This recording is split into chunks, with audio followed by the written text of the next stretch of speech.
tanpa kurang suatu apapun. Masih dalam suasana Hari Raya Idul Fitri 1442 Hijriah. Fi hadhil munasabah asy-syarifah awaddu an aqula lakum taqabbalallahu minna wa minkum minal aidina wal faizin. Semoga Allah menerima seluruh amal ibadah kita selama Ramadan, dan Allah kembali menguatkan iman dan ketakwaan kita untuk menyongsong hari-hari yang akan kita hadapi di tahun ini. Amin ya rabbal alamin. Bapak Ibu yang dimuliakan Allah Subhanahu wa taala, kita alhamdulillah kita diizinkan kembali oleh Allah untuk meneruskan kajian kitab Syama'ilun Nabi sallallahu alaihi wasallam yang kemarin kita sudah membahas sampai bab doa sebelum makannya Nabi Muhammad sallallahu alaihi wasallam. Dan alhamdulillah pada kesempatan ini kita nanti bisa ngaji sambil ngopi. Setelah selama sebulan kita tidak bisa ngaji sambil ngopi. Oleh karena itu monggo dimanfaatkan sebaik-baiknya kesempatan ini. Dalam artian kalau waktu puasa kemarin ngaji ngantuk, mungkin tidak ada penghangatnya atau penawarnya, maka setelah Ramadan ini tidak ada alasan untuk ngantuk lagi ya, karena ada penangkal ngantuknya, ada penawar ngantuknya. Taib. Monggo kita lanjutkan pembahasan kitab Syama'ilun Nabi sallallahu alaihi wasallam yang ditulis oleh Al-Imam At-Tirmidzi, semoga Allah merahmati beliau, yang kita juga membaca syarahnya yang ditulis oleh Syekh Abdul Razak ya. Jadi judul kita adalah judul tentang apa yang dilakukan oleh Nabi sebelum makan dan sesudah makan. Jadi aktivitas Nabi sebelum makan dan sesudah makan, atau bisa disebut dengan doa sebelum makan dan sesudah makan. Di pertemuan terakhir kita sudah membaca hadis nomor 188. Hadis nomor 188 yang menerangkan bahwa keberkahan itu akan didapat apabila makanan itu diawali, atau aktivitas makan itu diawali dengan tasmiyah, dengan menyebut nama Allah, bismillah atau bismillahirrahmanirrahim. Dan sebaliknya keberkahan makanan itu akan berkurang, bahkan akan hilang sama sekali ketika aktivitas makan ini tidak didahului dengan tasmiyah, dengan bismillah. Jadi kita cukup menyebut bismillah, bismillah atau bismillahirrahmanirrahim. Sementara doa Allahumma barik lana fima razaqtana wa qina adzabannar itu masih diragukan apakah itu dari Nabi atau bukan. Tapi mayoritas ulama mengatakan itu bukan hadis. Jadi sakjane awake dhewe diberikan yang lebih mudah, yaitu bismillah atau bismillahirrahmanirrahim. Enak wis, saya kira hafal semua lah itu, yang seluruh kaum muslimin hafal semua bismillah atau bismillahirrahmanirrahim. Jadi keberkahan makanan itu akan berkurang ketika seseorang tidak menyebut bismillah atau tasmiyah atau basmalah sebelum dia makan. Enteng tapi banyak dilupakan, termasuk sebelum minum kopi nerong metu. Jadi sebelum aktivitas nanti, sebelum nyeruput baca apa? Bismillah. Enak wis. Maka setiap seruputan jenengan itu akan ada keberkahan dan kebaikan di situ. Masya Allah. Baik. Kemudian Syekh Abdul Razak mengatakan walihada jaa fi hadis Jabir. Dan kemarin dikatakan bahwa setiap kali seseorang makan atau minum tidak didahului dengan tasmiyah, langsung teko. Nah, ini termasuk rizki yang tidak perlu diusahakan, teko dewe. Alhamdulillah. Syukran, jazakallah.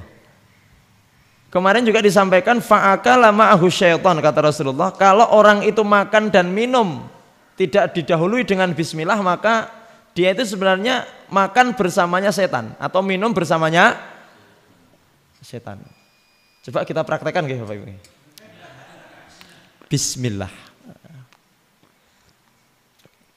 Nah, lek kula mau bismillah terus minum, berarti setan tidak bisa. Tapi lek kami minum tanpa bismillah, maka setan akan masuk dan akan minum, ikut minum. Ikut minum, bahkan dia akan mendapatkan kenikmatan dari kopi ini. Akhirnya keberkahannya berkurang. Kemudian dikatakan walihadza jaa fi hadis Jabir. Ada riwayat dari sahabat Sayyidina Jabir radhiyallahu anhu yang ditulis oleh atau yang dikeluarkan oleh Imam Muslim di dalam Sahih Muslim wa ghairuhu anna Nabiy sallallahu alaihi wasallam idza dakhala ar-rajulu baitahu. Nah, ini penting Bapak Ibu. Coba kita simak ini. Rasulullah SAW bersabda, idza dakhala ar-rajulu baitahu. Apabila ada seseorang masuk ke dalam rumahnya, fadzakarallaha inda dukhulihi, kemudian dia menyebut nama Allah, ingat kepada Allah ketika dia masuk ke dalam rumahnya, wa inda ta'amihi, dan ketika dia makan, qala syaitanu, maka syaitan berkata. Jadi perlu diketahui bahwa setan ini terus ngintil kita, Pak. Jadi setan ini terus membersamai kita di mana saja dan kapan. Jadi jangan pernah merasa aman dari setan. Di masjid ini juga banyak ini. Ini setannya banyak sekali. Jangan dikira setan ini terus mlebu masjid terus panas ngoten boten. Apalagi yang di pojok-pojok sing rodok peteng-peteng niku. Oh. Sing nang mburi tembok niku setane wakeh kathah niku. Jadi setan ini selalu membersamai, terus Pak, terus mengikuti. Apalagi di tempat-tempat yang kotor, gelap, jorok.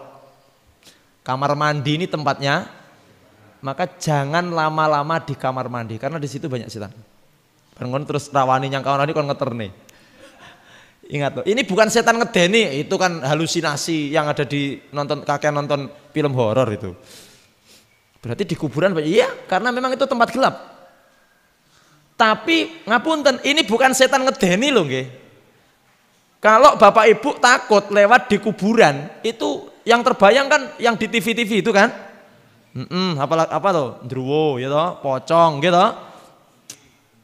Kakean nonton TV nih. Wong biyen sing ora tau nonton TV ya ora wedi ngoten. Artinya lebih kepada setan yang menggoda.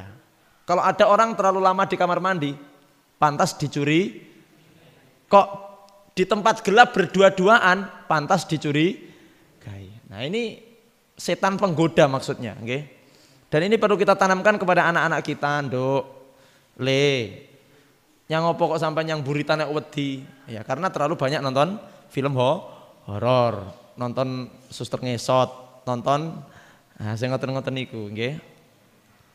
Baik. Ingat, setan ini dekat dengan kita. Dekat. Dan setiap saat dia akan menggoda. Ya, akan menggoda. Bukan hanya dalam kondisi kita bermaksiat kepada Allah, tapi dalam kondisi beribadah pun setan ini akan terus berusaha untuk menggoda. Akan terus berusaha untuk menyesatkan manusia. Ketika seseorang masuk ke dalam rumahnya, dia menyebut nama Allah, dia ingat kepada Allah.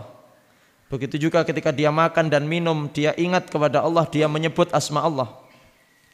Maka setan berkata, nah, ini Bapak Ibu, setan mengatakan apa? La mabita lakum wala asya'a. Ketika seseorang masuk ke dalam rumahnya,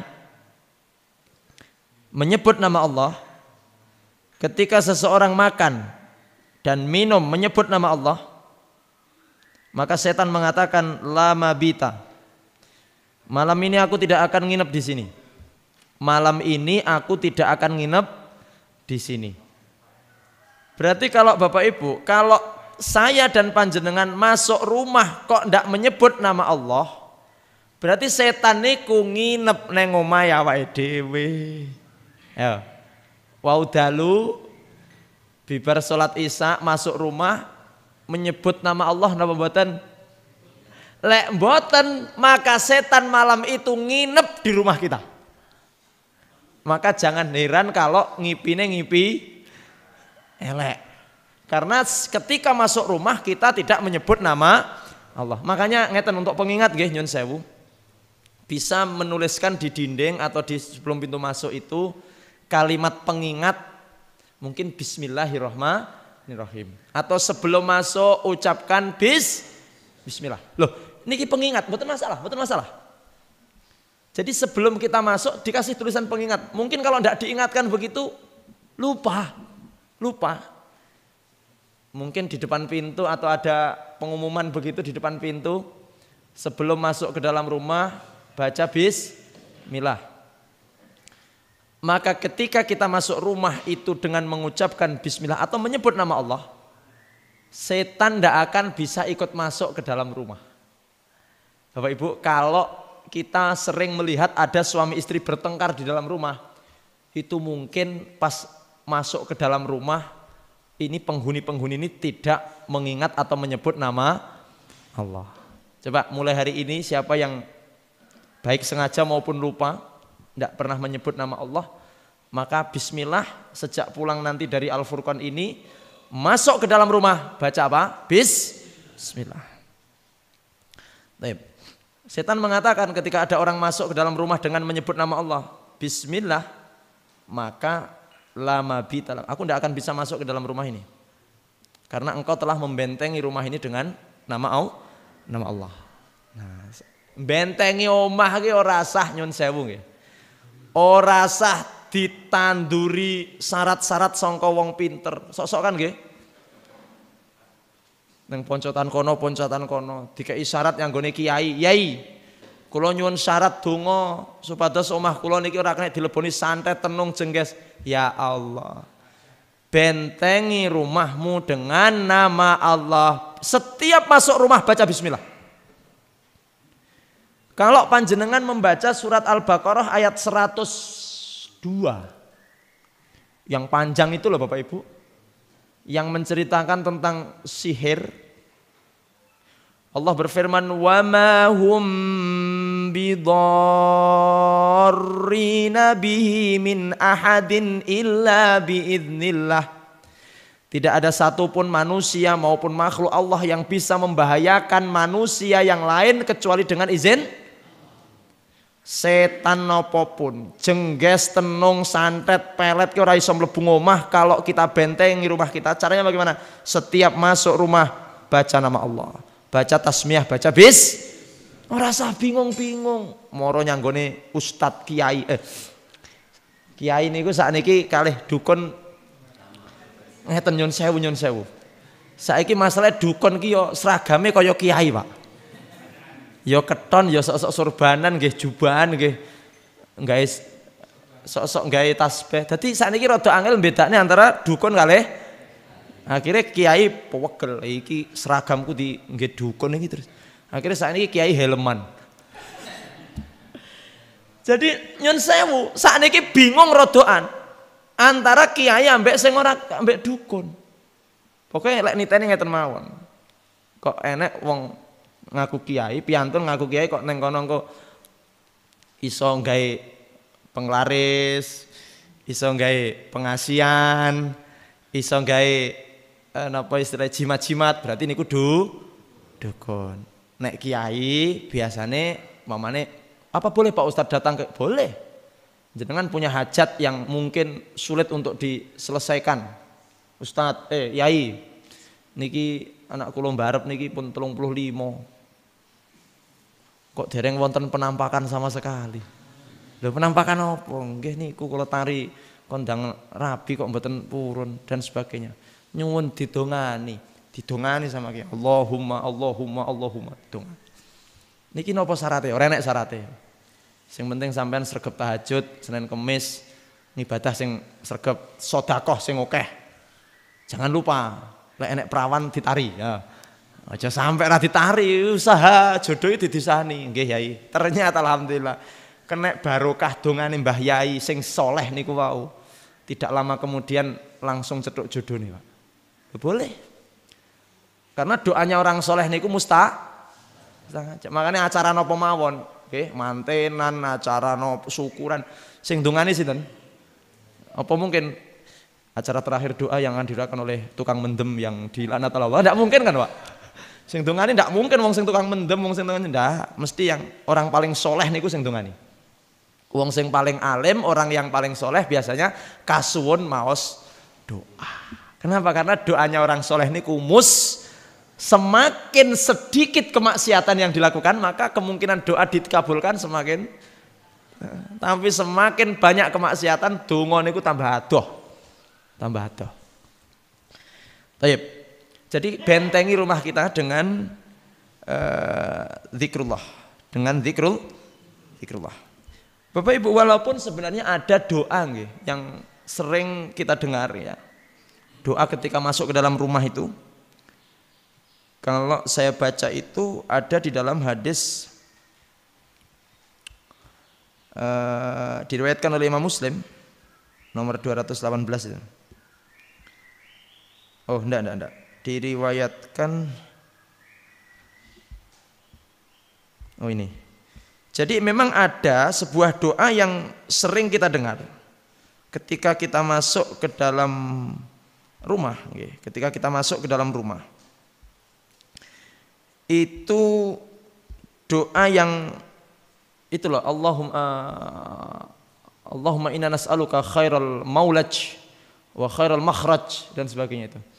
Tetapi itu memang bismillahi walajna wa bismillahi kharajna itu kan. Tapi itu para ahlul ilmi menganggap atau mengatakan bahwa hadis itu tidak kuat. Bahkan Syekh Albani mendhaifkan hadis itu, wallahu alam.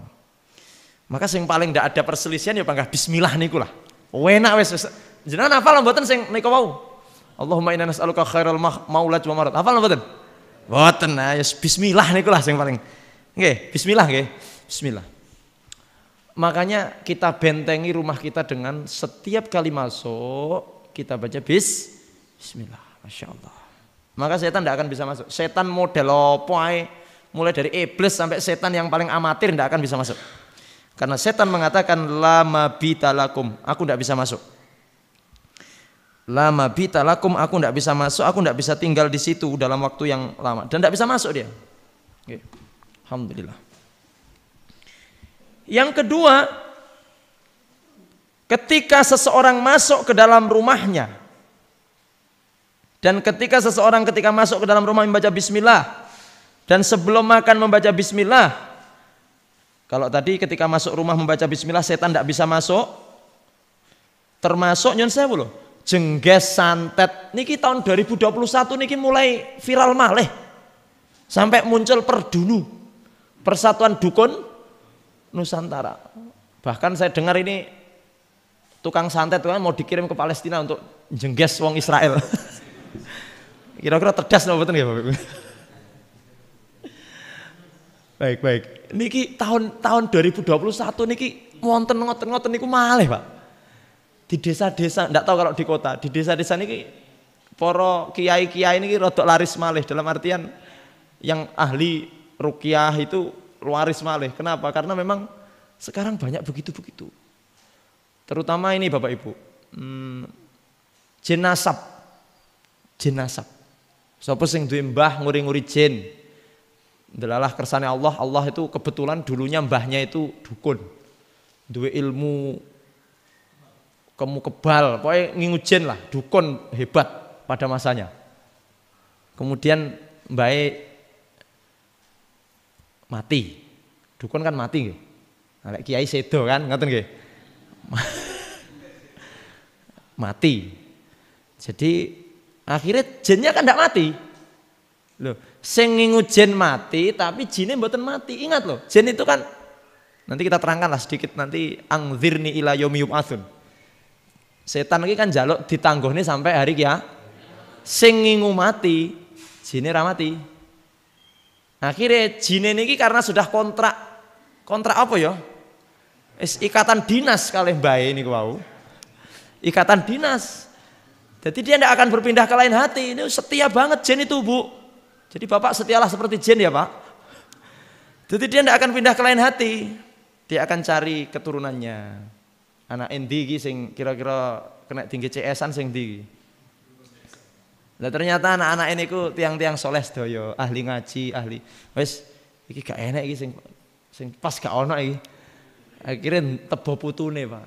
Nah, putune iki omah cedek masjid, krungu adzan ra tau nyang masjid. Ah iki kanca plek iki aja penak jak gayang iki. Langsung crek, Mas. Akhirnya napa? Putune niku mau ujuk-ujuk diat ngerti tawe-tawe ning poncotane. Diat, Bro. Diat. Bahkan dia tahu apa yang terjadi di alun-alun. Dia tahu yang terjadi di Bulagung. Niki wonten Bulagung wonten kecelakaan. Semoga Allah menyelamatkan yang antara truk dengan mobil putih Avanza itu. Darahnya banyak sekali sampai macet. Alhamdulillah pas ketika kelas sampai sana pas jalan. Ya, jadi bisa melihat Masya. Iso dakwah ini. Nah, kok iso ngono? Ya karena memang itu tadi. Didudoi jine niku, Pak. Yang berat itu, Bu. Yang berat itu, Pak, yang berat, Pak. Kalau Bapak punya istri yang ngono kuwi, Pak, jenengan di mana keruan terdeteksi. Sampeyan mengko ngene rondo to. Ngono roh. Lho kok ngerti ya? Iya. Sampeyan nang kono mong ayo jagungan ambek sapa? Ora Bu, aku bar kok masjid. Alah masjid apa kok warung kopi kok masjid. Lho, ditudoi, Pak. Loh, sekarang ada begitu. Tahun 2021 nih kalau kita zaman modern ternyata yang balik nih ngono kuwi, Pak. Sekarang diuri-uri malih ngoten niku. Weh, jenazah niku mah agak berat, Pak. Karena diruqyah berkali-kali ndak keluar-keluar. Kecuali yang bersangkutan, yang maaf, yang punya mbah-mbah, nenek moyang bukan pelaut nggih. Nenek moyangnya dukun dan sebagainya yang sudah meninggal kemudian medun yang nggone dhek niku. Itu sing iso ngobati sakjane awake dhewe. Dirinya sendiri, Pak. Yang bisa ngobati dengan dia rujuk kepada Allah. Lek cara teman-teman Wahidiyah niku fafirru ilallah. Balio nyanggone Allah. Berlindunglah kepada Allah. Sekali lagi, wa ma hum bidzarrina bihi min ahad. Siapapun tidak akan bisa mencelakai kita Bapak Ibu kalau Allah memang tidak mengizinkan. Tidak menghendaki. Ngoten nggih? Semoga keluarga kita terhindar, terselamatkan dari godaan setan dan jin yang terkutuk. Amin ya rabbal. Ya Allah. Alhamdulillah. Bapak Ibu yang dimuliakan Allah. Sekarang ini banyak yang begitu. Ada orang yang menolak cinta. Jadi anak pemuda yang datang ngelamar tolak karena mungkin tidak begitu kaya. Wes, awakmu kira ndek apa-apa mah, mulih ono. Golek liyane. Anakku ndak cocok ambek awakmu. Sakit hati, moro yang ngene dukun. Gaenen wong wedok sing nolak aku kintil karo aku. Lah kebetulan sing nolak kuwi imane ra apik, wes kintil tenan sampai edan biasanya. Ada begitu itu. Makanya ayo keluarganya awake dhewe niki dilindungi Bapak Ibu. Kita lindungi dengan minimal setiap kali masuk rumah baca apa? Ya Allah. Niku senjata luar biasa. Serasa repot-repot. Setiap kali masuk baca bismillah atau bismillahirrahmanirrahim. Allah akan lindungi. Setan gak bisa masuk. Setan model apapun gak iso mlebu, Pak. Apa kata Rasulullah SAW? Menirukan ucapan setan, lama bitalakum. Aku gak iso mlebu. Karena engkau telah membaca bismillah ketika masuk ke dalam rumah. Masya Allah. Yang kedua, kalau mau makan kita baca bismillah, maka setan mengatakan la asya wala asya. Aku pun tidak bisa makan bersamamu. Jadi ada orang yang makan tanpa menyebut nama Allah, tanpa membaca bismillah, setan makan bersama dia. Bahkan dikatakan setan akan masuk ke dalam perut dia melalui makanan itu. Lek ra maca bismillah. Dadi awake dhewe iki mek paitan maca bismillah ngoten mawon sok-sok kok. Abot lali nggih, sing kathah lali niki. Nah, kalau lupa bagaimana nanti diterangkan di hadis selanjutnya insyaallah. Nah, sampun nggih. Jadi rumah itu Ngapunten ndak usah dipasang-pasangi ayat kursi. Sesuk niku wonten tiyang niku setan gen wedi tempel ayat kursi ning ngarepan. Nyapa gen panas setane. Lah ya padha ae jenengan tempel ndrindil ayat kursi mubeng. Kok ngomah kira tau diwacani Quran, malah digedelikan niku ayat kursine. Endi setan ndelik ning mburi ayat kursi. Ngoten lho, Pak. Jadi tidak perlu. Wes toh pokoknya bismillah. Atau kalau untuk pengingat aja Pak Ustadz, di depan rumah ditulisi baca bismillah. Sebelum dan jangan lupa ucapkan salam. Tidak ada orang Pak Ustadz, tidak apa-apa. Ada orang, tidak ada orang masuk rumah ucapkan. Saat niki rodok males wong-wong ki, langsung tuku alat. Engko lek rasa salam, pokoknya mlebu langsung assalamualaikum. Sing oleh pahala ya alate kuwi, Pak. Ndak muni salam ke angel men. Ngono tetep gawe bantuan alat assalamualaikum. Sok-sok enek sing gawe dolanan, mlebu metu assalamualaikum sampai kesel Pak baterainya entek men. La haula wala quwata illa billah. Baik, kita lanjutkan hadis riwayat Muslim ini. Wa idza dakhala, tapi kalau dia masuk rumah, falam yadhkurillaha inda dukhuli. Kalau dia masuk rumah kok ndak menyebut nama Allah, ndak mengucapkan bismillah minimal, at least ndak baca bismillah. Rahmatullah. Qala syaitan, asyaitanu adraktumul mabit. Maka dikatakan Rasulullah SAW, setan akan nginep masuk ke dalam rumahmu. Lek masuk rumah tanpa menyebut bismillah, maka setan akan ikut lek wes mlebu Pak setan niku, maka hal-hal buruk pasti akan terjadi. Nyetel TV cetek, sing didelok ya ya Ibu, sinetron, ya, buka HP cetek neng kamar, dangdut koplo, ngkurung anak-anaknya ndogo kambek wong tuane, ndak manut, engko belum suami istrine tukaran, nggih. Ngenget jangan gosong ngono kuwi. Lola lali itu bisa jadi fa'ansahu syaitan, dilupakan oleh setan iso gawe lali lho Pak. Bar maghrib ngono ki bar ke masjid biasanya arep maca Quran, gara-gara ora maca bismillah lali. Arep nyekel Quran kleru nyekel remote. Lho wis nggih bismillah pokoknya bismillah. Setan akan masuk. Bukan hanya itu, nanti malam hari setan akan nginep di situ, Pak. Sampai kita keluar lagi pagi hari, nginep di situ setan akan nginep. Baik. Wa idza lam yadhkurillaha 'inda ta'ami. Seandainya atau jika dia tidak menyebut nama Allah ketika atau sebelum dia makan, maka berkata Rasulullah SAW mengatakan adraktumul mabit wal asya. Nah ini lek mlebu ngomah ndak maca bismillah maka setan nginep. Tapi lek mau makan di dalam rumah ndak baca bismillah, dua Pak. Setan yo nginep, setan yo melu makan. Jadi lebih parah lagi nih kalau dalam rumah kok mau makan ndak baca bismillah. Niki parahnya apa? Setan yo mlebu. Sakjane mang pas mau yang jero omah maca bismillah. Setan tawani mlebu, tapi gara-gara pas mau makan ndak baca bismillah. Woi, rene, nyapa? Ora maca bismillah deh. Ayo mlebu akhirnya, Pak. Gara-gara dia makan ndak baca bismillah, setan sing mayane ra iso mlebu malah melok mlebu. Makanya ketika masuk rumah baca bismillah, ketika mau makan baca bismillah. Baik. Ngaten nggih Bapak Ibu. Jadi kita ini sebenarnya kan ingin mencari keberkahan. Kalau kemarin kita membahas tentang keberkahan makanan. Jadi Bapak Ibu yang dimuliakan Allah, ketika kita makan, yang kita carikan keberkahannya Allah Subhanahu wa taala. Maka alangkah bahagianya kalau hidup kita ini penuh dengan keberkahan Bapak Ibu. Wis to. Rumah yang berkah, barokah, makanan yang barokah, kendaraan yang barokah. Bapak punya istri yang barokah. Ibu-ibu punya suami yang Ustadz, maksudnya suami barokah niku bagaimana? Kalau Bapak Ibu membaca surat Ar-Rum ayat 21, 22, 23 yang biasanya dibaca ketika pernikahan itu Wa min ayatihi an khalaqalakum min anfusikum azwaja. Dan dari tanda kebesaran Allah, Allah menciptakan dari dirimu pasangan-pasanganmu. Untuk apa? Litaskunu ilaiha. Supaya para suami mendapatkan sakinah, supaya istri mendapatkan, dan itu tidak akan didapat kecuali dari pasangan yang barokah. Jenengan sampai hari ini sudah 30 tahun berumah tangga. Alhamdulillah Pak Ustadz bahagia terus Pak Ustadz. Walaupun kadang-kadang ya rodok tukaran tapi bahagialah. Overall, jadi secara umum niku bahagialah Pak Ustadz. Berarti pasangan jenengan niku napa? Barokah. Masya Allah.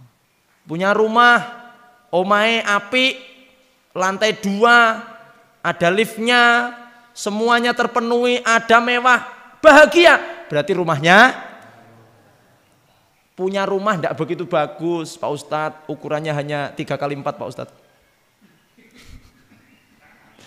Maksudnya ngekos Pak, ngekos 3x4 Pak Ustadz.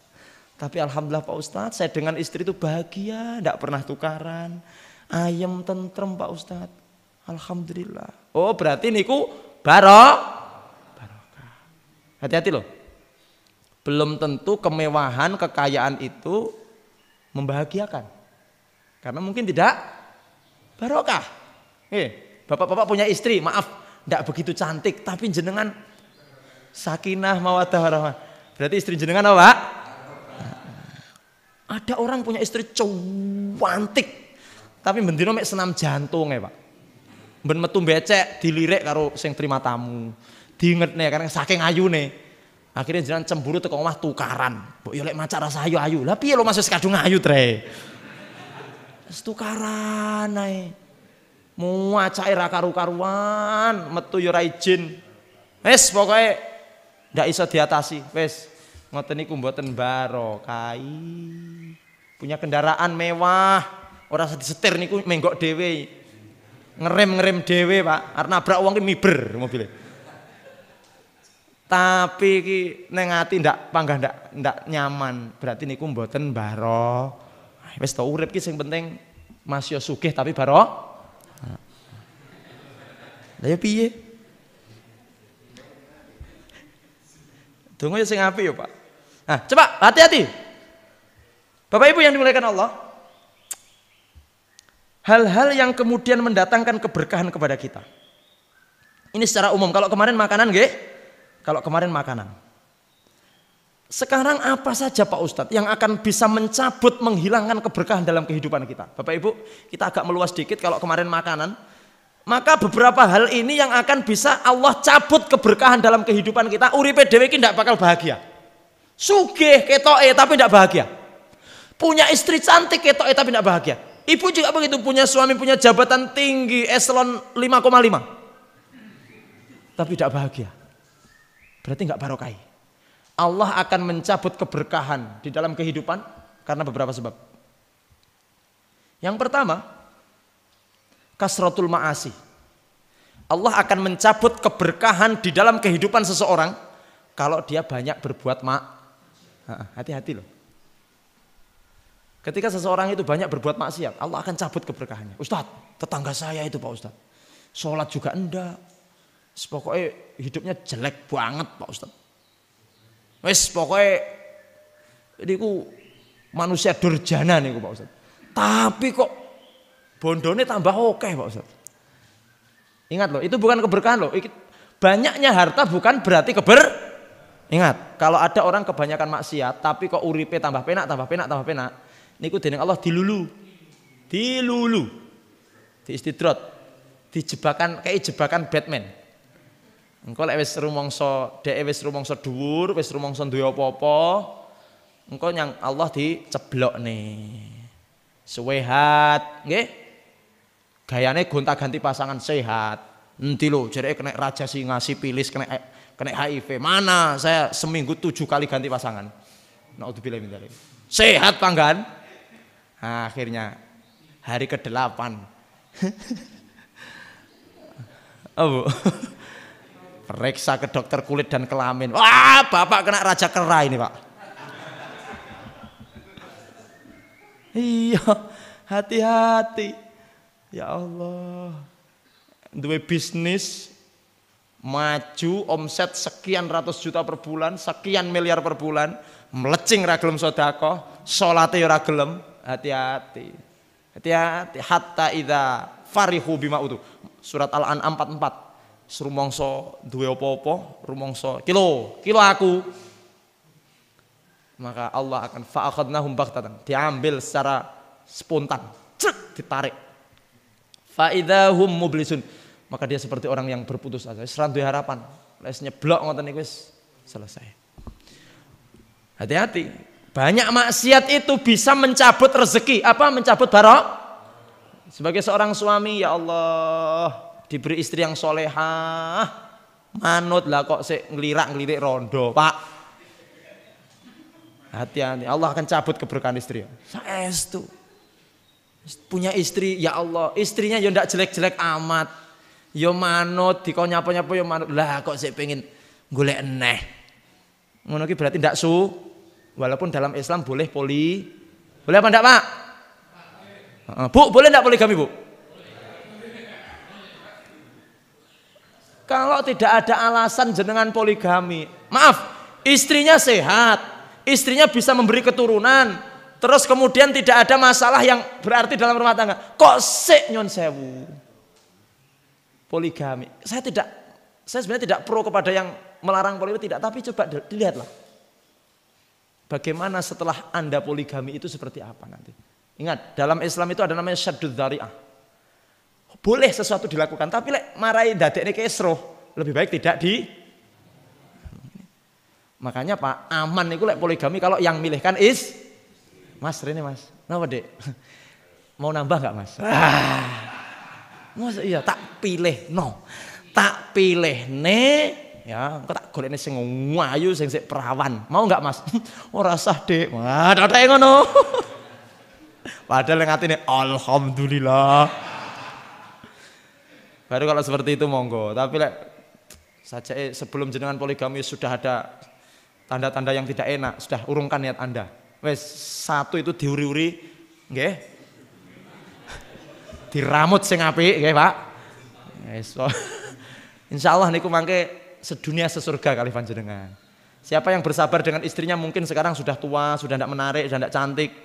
Jenengan kan rodok masalah lek dong menghadiri pesta pernikahan ya, Pak. Ya Allah, mantannya ayu ngerti sih. Ya Allah. Makanya lek dong walimah istri rodok ngadoh ritek ra apa-apa ya. Apane kok enek elektune. Aduh wis. Sing nyanyi ya Allah. Oke, Bapak Ibu, pun. Banyak maksiat itu bisa mengurangi bahkan mencabut barokah. Hati-hati. Kemaksiatan kita kurangi. Baik. Kenapa Bapak Ibu yang dimuliakan Allah? Karena di dalam hadis yang diriwayatkan oleh Imam Al-Hakim dikatakan Rasulullah SAW bersabda, wa innal 'abda la yuhrama ar-rizq bidzanbi yusibuhu. Rasulullah SAW mengatakan sesungguhnya seseorang hamba itu diharamkan dari rezeki, dari nikmat karena dia berbuat maksiat. Jadi kemaksiatan itu bisa menutup, menghalang-halangi rezeki dan keberkahan kepada kita. Dodolan kok ndak payu, nyapo. Oh, ternyata banyak maksiat. Jadi pejabat, jadi PNS kok ndak mudah-mudah pangkat ki nyapo. Ternyata mungkin banyak maksiat. Oke. Apapun itu, Pak. Mungkin pas masa-masa sulit ini kita juga perlu muhasabah. Yang apa ya usahaku kok gagal terus. Akhirnya muhasabah dia, Pak. Oh, ternyata aku suka menunda-nunda sholat. Oh, ternyata aku tidak bisa menjaga pandangan. Ibu yang ngono, nyapa yo? Dodolan online kok gak ono sing mesen blas, mek didelok tok iki nyang. Ya kan didelok tok tapi renek sing mesen. Oh, ternyata suka membentak jenengan dodolan online kok sik nyentaki suami. Ora payu, Bu. Tobato. Jenengan lek pengen laris dodolan online-nya. Jualan online itu kan yang paling tidak repot, tidak capek toh, Pak. Wes pokoknya dari rumah itu boleh, silahkan bekerja dodolan online. Tapi itu syaratnya. Coba kalau jenengan jualan online kok selama ini seret, gak lancar-lancar, dodolan daster ndak payu. Dodolan kotang ndak payu. Dodolan opo ae. Maka mungkin kuncinya ada di ridho suami. Minta ridho suami. Pas aku ki dodolan piro-piro kok ndak payu, Mas. Oh iya, Apa gara-gara kula mboten taat? Iya. Nah, terus pripun, Mas? Yo manut karo aku. Sampeyan nek pengen dodolanmu laris pokoknya aku njaluk apa-apa turutono. Wah, apa? Menyalahgunakan kewenangan. Bisa jadi itu loh, Bu. Usahane seret iki gara-gara mungkin rong taat kepada suami. Belum membahagiakan suami. Mungkin salah satunya. Bapak yang ngono. Ketika panjenengan usaha mungkin gak maju-maju, gak lancar-lancar. Mungkin belum bisa membahagiakan orang. Suami kan bukan istri, Pak, orang tua. Lek suami kepada orang tua, kalau istri kepada suami. Ingat, dosa bisa menghalangi rezeki. Dosa kemaksiatan bisa menghalangi keberkahan. Yang kedua, sing iso ndadekne keberkahan ilang niku adalah al-ghish wal khida. Ndak jujur, ndak jujur. Sakniki pados tiyang jujur niku berat uang. Ya Allah, kami itu berkali-kali di pondok itu golek nggih apa ya? Petugas kebersihan terus golek sing jujurnya wangel, Pak. Sulit. Makanya segonta-ganti ping bolak-balik. Karena memang ya begitu. Sesuk sing diresiki mek ngarepe kantore kepala tok engko sing ning poncot-poncotan rene. Engko lek do enek pimpinan engko lek enek angel golek jujurane.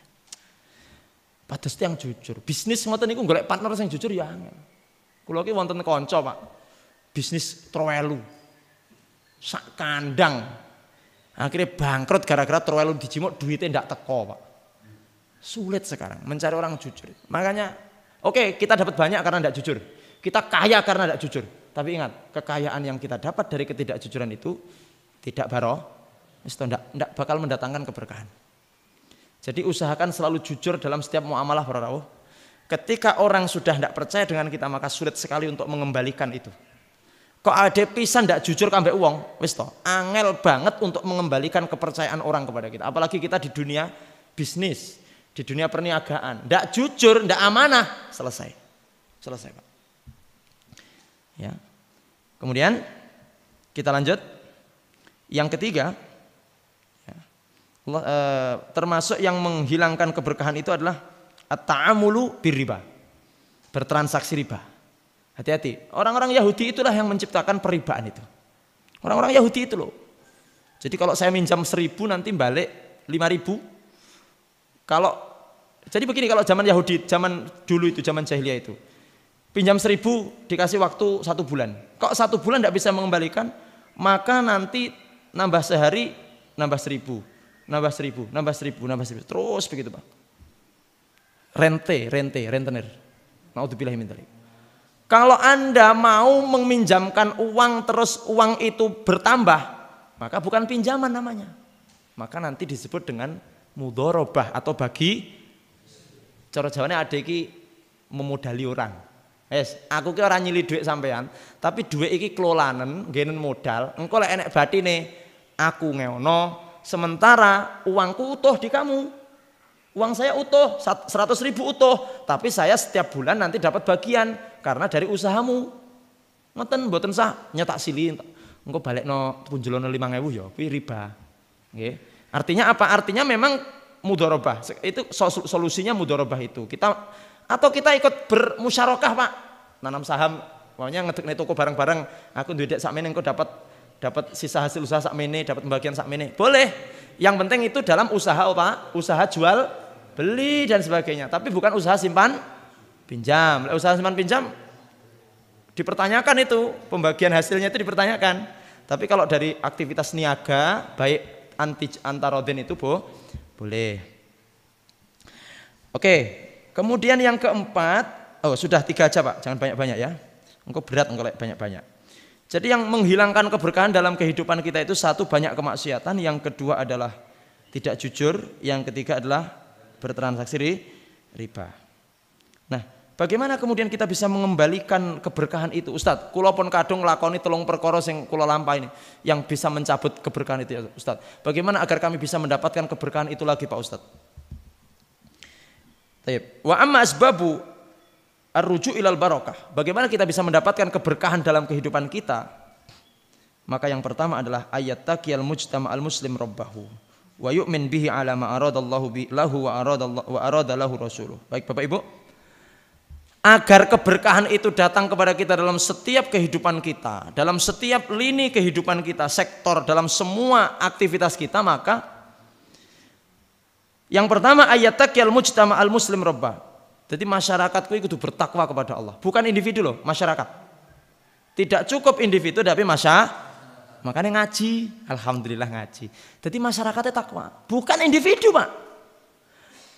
Kenapa bukan individu Pak Ustadz? Karena memang harus kolektif, jamaah. Makanya masyarakat dalam satu tempat itu harus bertakwa kepada Allah. Untuk siji takwa tapi yang 10 ahli maksiat.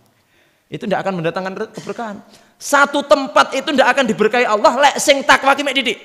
Caranya bagaimana supaya diberkahi Allah? Kudu takwa. Masyarakat itu mayoritas harus menjadi masyarakat yang bertakwa. Wa yu'min bihi ala ma aradallah, dan menjadi masyarakat yang beriman. Ingat loh, jamaah loh nggih, bukan sendiri-sendiri. Tidak boleh makanya aku tak iman-iman dewe, takwa-takwa dewe. Tonggomu piye? Tonggoku bah-bahno bene. Itu nanti tempat itu tidak akan diberkahi Allah. Caranya bagaimana? Ngajak wong. Ayo takwa, ayo ngaji nang Al-Furqan yo, ngaji nang Al-Furqan. Alhamdulillah ada kopinya dan sebagainya. Wis to pokoke penak. Akhirnya lek masyarakat ki padha sregep ngaji, kenal ambek Allah, kenal ambek Rasulnya, ngerti halal ngerti haram, dadi wong sing takwa, dadi wong sing iman, maka berlakulah firman Allah Subhanahu wa taala di dalam surat Al-A'raf 96, walau anna ahlal qura amanu wattaqau la fatahna alaihim barakatim minas sama'i wal ardh. Le ahlul qura, ingat bukan satu Pak, tapi ahlul qura kabeh lek iso. Penduduk satu negeri, penduduk Galek niki amanu, mereka beriman, wattaqau, dan mereka bertakwa.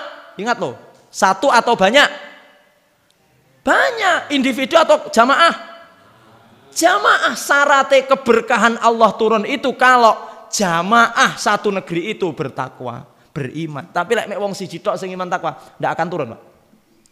Allah akan membuka barokatim minas sama'i wal ard.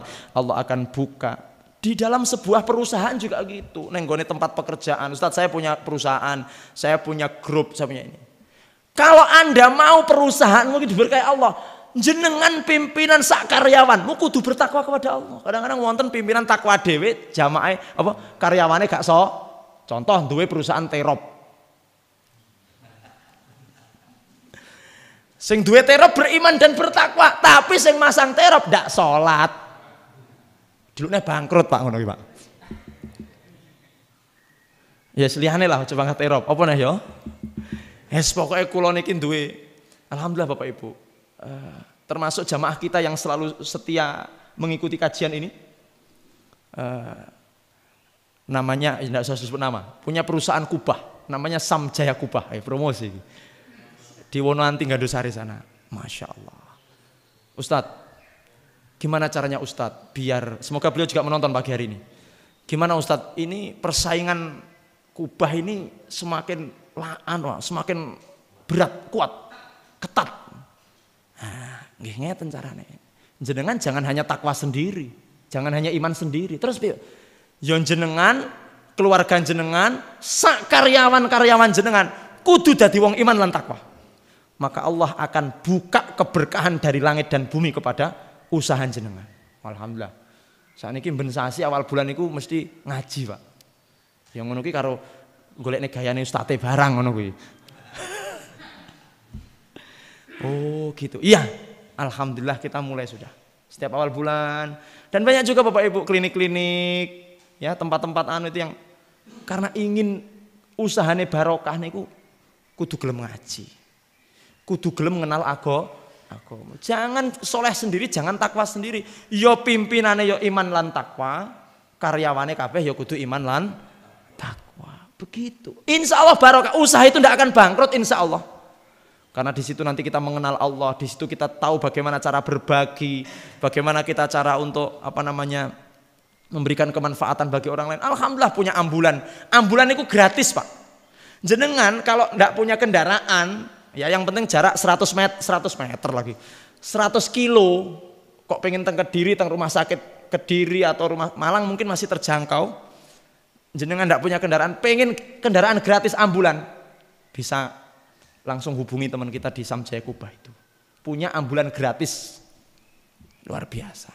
Semakin banyak kemanfaatan yang diberikan kepada orang lain, maka Allah akan buka rezeki, buka barokah kepada kula lan panjenengan sedaya. Insyaallah. Nggih. Yang keberapa? Yang kedua. Bagaimana untuk mengembalikan keberkahan itu ke dalam diri kita, keluarga kita, ke dalam kehidupan kita. Baik Bapak Ibu, Pak Ustadz, rumah saya, tangga saya ini kok gimana supaya diberkahi Allah? Ya itu tadi, bapak takwalan iman, istrine takwalan iman, anak-anaknya takwalan. Ojo sampai bapak ibu itu yang takwa tapi anaknya tidak takwa, tidak akan barokah keluarga itu. Utawa anak itu yang hafal Quran di pondok nih ngalor ngidul ngeton, bapak tidak sholat, ya tidak akan barokah Pak rumah tangga itu. Jadi bapak ibu anak lek perlu putune, lek perlu sak tonggo-tonggone iku didadekne wong sing takwalan janji Allah walau anna ahlal qura amanu wattaqau la fatahna alaihim barakatim minas sama'i wal ardh. Buka blak pintu keberkahan dari langit dan bumi. Bisa dipahami sampai sini Bapak Ibu? Masya Allah. Baik. Yang kedua, bagaimana agar keberkahan itu kembali lagi ke dalam diri kita Pak Ustadz? Yang kedua, asyukru ala rizq. Syukur. Seberapapun rizki yang Anda terima, yang kita dapatkan, titio, sedengo, okeo, selalu ucapkan alhamdulillah. Itu kunci dari keberkahan. Oleh titik alhamdulillah, oleh roto oke alhamdulillah, dapat banyak alhamdulillah, walaupun intonasinya beda. Oleh titik Bu, alhamdulillah. Jadi bapak pulang dari kerja, Pak oleh berapa? Ya alhamdulillah Bu, ya iki payu loro. Alhamdulillah. Tapi alhamdulillah iki rodok nyentak titik. Piye Pak, lek dodolan bakso? Alhamdulillah Bu, enter sih. Alhamdulillah, sujud syukur Pak. Jadi alhamdulillah antara entek rong mangkok karo entek sekabiane mangkok mung beda rodan. Tapi prinsipnya kita selalu mengucapkan alhamdulillah. Stop. Piye Pak, ora payu blas Bu? Yes alhamdulillah ya Pak. Mas yo gak payu, sing penting sehat, seiso ngibadah. Piye Pak ngijabne wong pira Pak dene iki? Ora enek manten alhamdulillah. Lha enek manten kan mulai digawan-gawani berkah to Pak. Mboten angsal Pak ngoten niku. Mboten angsal. Dadi sik penak ustad ya Pak ya. Mulai sangka ngisi ceramah wantenan gawani berkat ini bukan gratifikasi kan itu. Lek Pak Naib KUA iki mulai gani berkat kan gratifikasi. Ini korupsi. Tapi lek Ustadz ndongane kan pulang gani berkat kan ndak ada. So pasal napa sing dikenekne? Ngoten kan? Alhamdulillah. Alhamdulillah. Jadi Bapak Ibu yang dimuliakan Allah, selalu usahakan syukur di dalam setiap kondisi. Sehat alhamdulillah. Alhamdulillah ya Bu sehat. Masih ndak sugih tapi sehat. Suami-suami juga alhamdulillah ya Bu. Masih titik oleh tapi pekerjaannya cedek, ngerti tanggane dhewe sugih, omahe magrong-magrong, kendaraane akeh, lemah ombo tapi cethuke bojo setahun pisan. Ayo pilih mana? Sugih cethuk bojo setahun pisan atau ora duwe apa-apa, mendina glibet ae wong loro.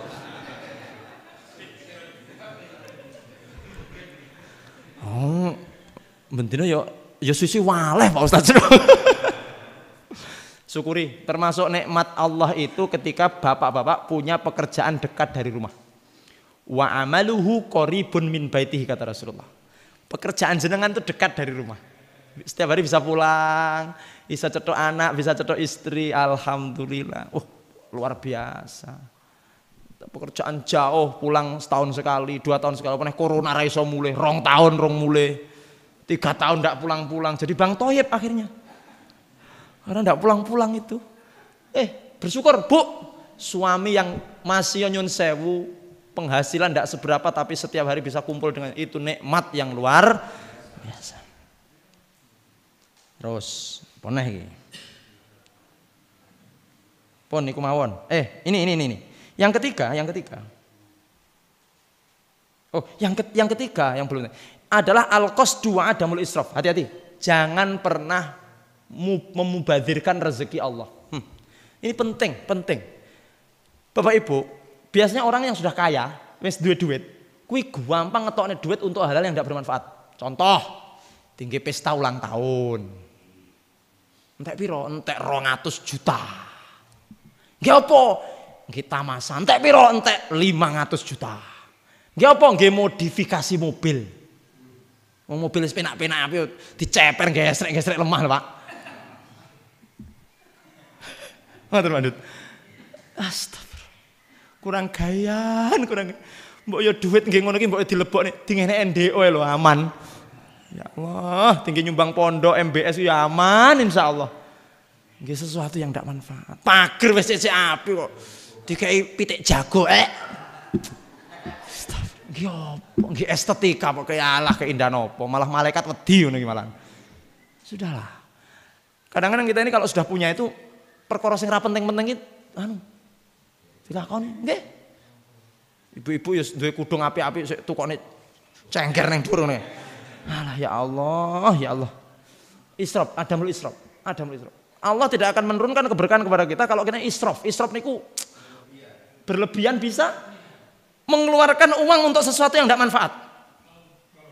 Boros, mubadzir. Nauzubillah min dzalik. Mubadzir. Nah, innal mubadzirina kanu ikhwanasy syayatin.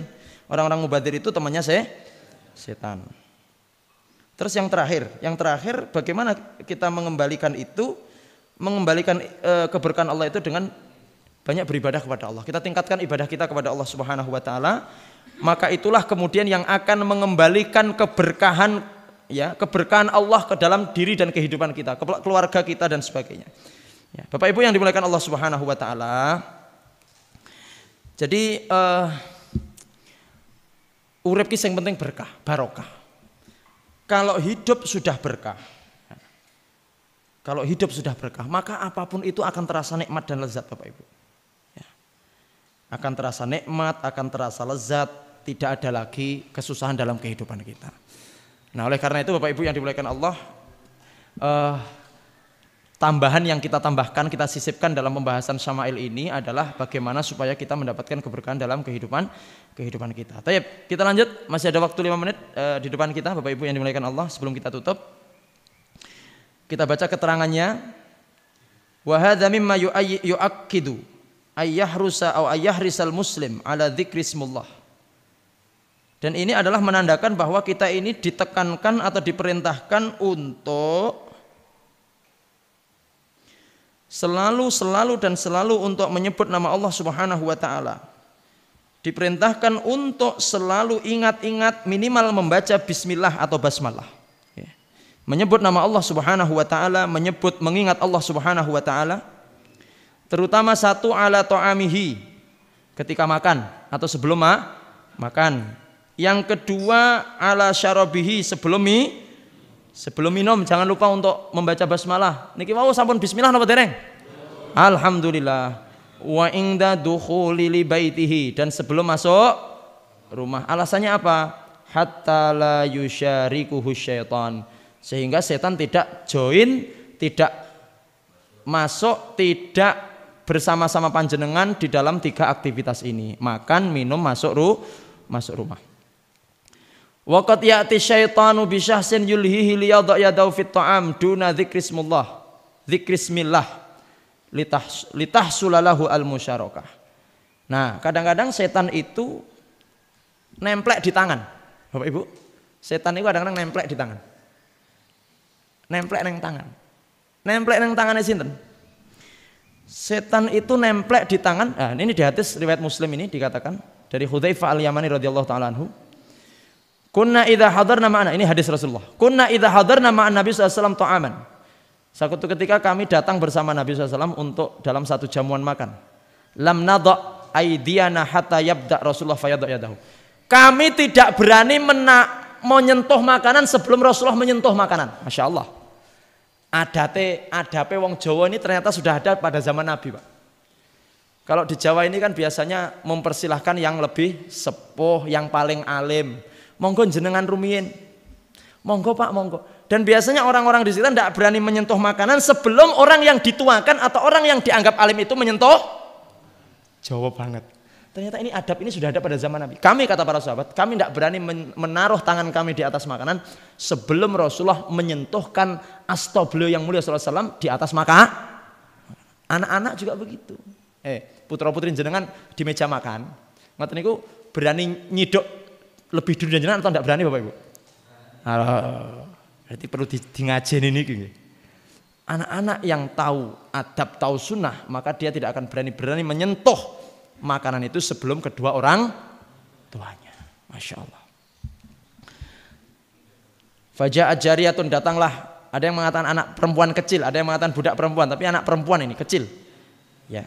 Ka'annaha tudfa fa dhahabat litadhu yada fi ta'am. Ada seorang anak perempuan datang, ujuk-ujuk unul datang litadhu yada fi ta'am. Kemudian anak perempuan tadi yang datang tadi ingin mengambil Nah, saat ini jenengan ngeten lah, sedang jamuan makan tahu-tahu ada anak kecil gitu biasanya iki enak apa iki.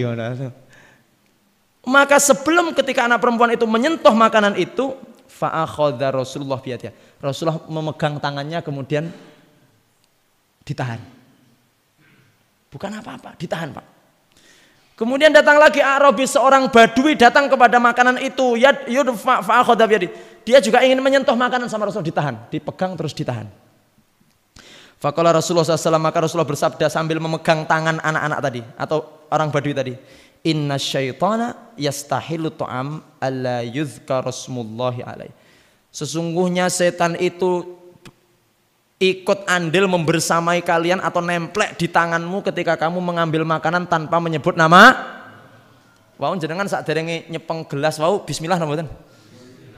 Bismillah pas badhe ngunjuk apa pas mau megang gelas? Ayo lho, kadung Pak Ustaz nggih. Bismillah. Nah, kenapa? Setane kena aja melok. Bareng ngono sak dereng ngunjuk napa? Bismillah. Masya Allah. Jadi megang makanan. Bismillah. Mau makan? Ayo, eleng-eleng Pak. Okay. Masya Allah. Okay. Kenapa? Karena setan itu yastahilu. Ketika kamu akan menyentuh makanan itu, maka setan itu akan membersamai tanganmu ketika memegang makanan itu. Maka aku tahan dua orang tadi untuk menyentuh makanan. Walladzi nafsi biyadihi. Wallahi kata Rasulullah. Inna yadahu fi yadi ma'a yadiha. Di tanganku juga ada artinya setan bisa ikut tangan siapa saja ketika ingin menyentuh makanan kalau tidak didahului dengan apa? Bismillah. Walihada yajibu penutup. Walihada yajibu 'alal insan ayyubayyin li auladihi. Maka para orang tua wajib menjelaskan kepada anak-anaknya ada watas syaiton, bahwa seton ini musuh kita, musuh dalam segala hal. Ora mek musuh nggoda sampean berbuat maksiat, tapi juga musuh bagaimana ketika kamu makan, makananmu menjadi tidak berkah karena kamu tidak baca bismillah. Pokoknya setan ki intine pengen nggoda sampean. Kenalkan kepada anak-anak kita bahwa setan itu adalah musuh kita. Sebagaimana jenengan mengenalkan kepada anak-anak kita bahwa Zionis Israel itu adalah musuhnya umat. Kenalkan. Kok cokono Pak Ustadz? Iya.